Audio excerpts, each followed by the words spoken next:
সকলকে অনুরোধ করব, যারা প্রবাসে আছে তারা এই হুন্ডিতে টাকা না পাঠিয়ে হাতে হাতে দেবেন, হাতে হাতে খরচ শেষ। আসসালামু আলাইকুম নানি। ও নানি গো নানি, নানি বেতন পাইছি, লাগবো না?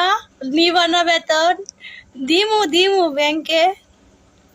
এ নানি, বাপের টাকা খরচ কইরা পাসপোর্ট বানাইছি, বাপের টাকা খরচ কইরা ভিসা লাগাইছি, বাপের টাকা খরচ কইরা প্লেনের টিকিট কিনছি, নিজের শরীরের রক্ত পানি করে এইখানে ইনকাম করতেছি।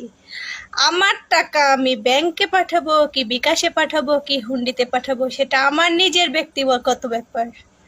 প্রবাসীরা তো মূর্খ, প্রবাসীরা তো অশিক্ষিত, প্রবাসীরা তো কামলা।